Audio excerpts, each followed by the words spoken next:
The highway shimmered under the late afternoon sun like a ribbon of heat and dust, and the silence around the stalled luxury car felt heavier than the traffic rushing past. For Maribel Cross, success had always been loud: boardrooms, applause, engines roaring to life, but here, on the shoulder of an endless road, it was painfully quiet. The hood of her car stood open like a question she could not answer, and for the first time in years, she felt small, stranded, and unsure whether help would ever come. That was the moment when a tiny presence stepped into her world and changed everything. If you believe in kindness, second chances, and the quiet power of compassion, take a second to like this video, comment, share it with someone who needs hope today, and subscribe to Kindness Corner. Also tell us in the comments where you are watching from. It truly means a lot to our community. Maribel had built an empire by refusing to slow down. She was known across the city as the woman who turned failing companies into gold, who flew between continents without blinking, who trusted numbers more than people and engines more than promises. That afternoon, she had been driving herself, refusing a driver so she could feel the road and clear her head after a bruising meeting. The car had been flawless until it wasn't. A shudder, a warning light, a smell of hot metal, and then the humiliating glide to a stop on the shoulder, her phone battery blinking its last %. As cars rushed by, she weighed the cost of waiting against the unfamiliar discomfort of asking a stranger for help. The sun dipped lower, painting the hills in amber and casting long shadows that made the guardrail look like a boundary she could not cross. Maribel sat beside the front wheel, shoes set neatly aside, jacket folded with the same precision she used to arrange her life. She tried to think logically. Roadside assistance would come. Someone would stop. Everything had a solution. Yet the minutes stretched, and with them came memories she usually kept buried, a childhood of patched shoes, her mother's tired hands, the vow she made never to be helpless again. Being stranded was not just inconvenient, it reopened an old fear she thought she had conquered. That was when she noticed them, a man and a small girl walking along the shoulder at a careful distance from the road.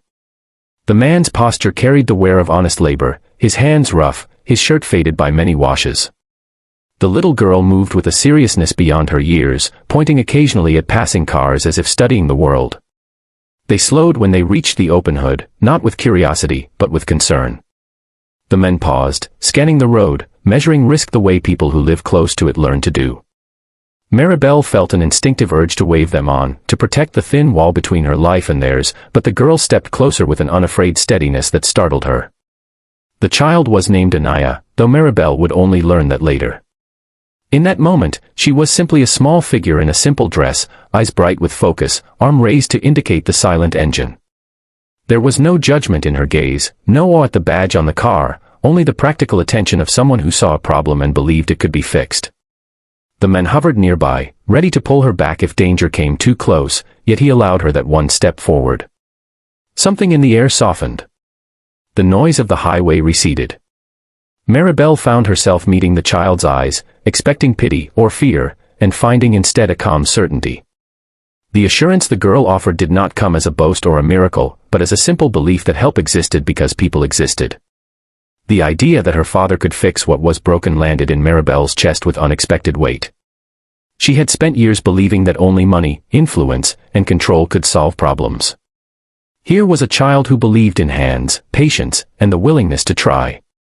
The man explained, quietly and without pride, that he repaired farm equipment and old cars when neighbors needed it, that they were walking home from the store, that he could take a look if Maribel wished. There was no sales pitch, no expectation.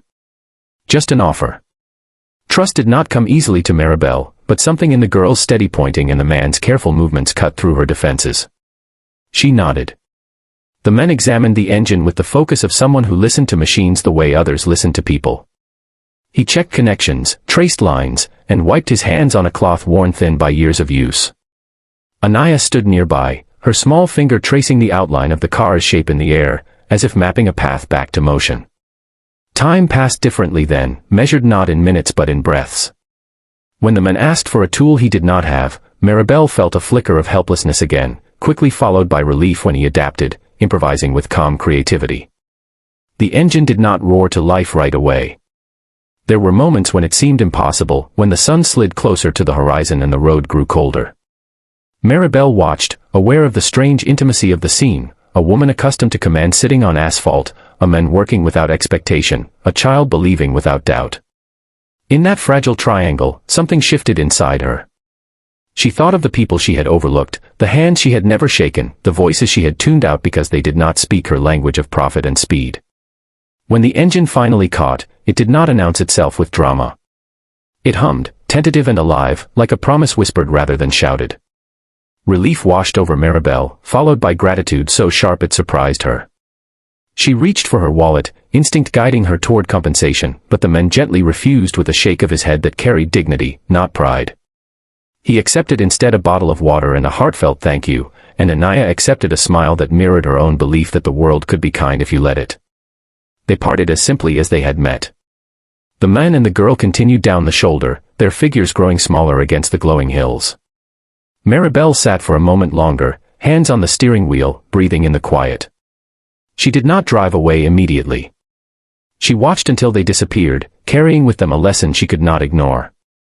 If this story is touching your heart, if it reminds you of the goodness that still exists in unexpected places, please take a moment to like the video, share it with someone who needs encouragement, and stay connected with Kindness Corner. In the weeks that followed, Maribel could not shake the image of a small hand pointing toward a problem with confidence instead of fear. She began to slow down, to listen, to ask questions without calculating the return. She funded a roadside assistance program that hired local mechanics, people who knew the roads and the communities along them. She visited the farms outside the city, not for publicity, but to learn names and stories.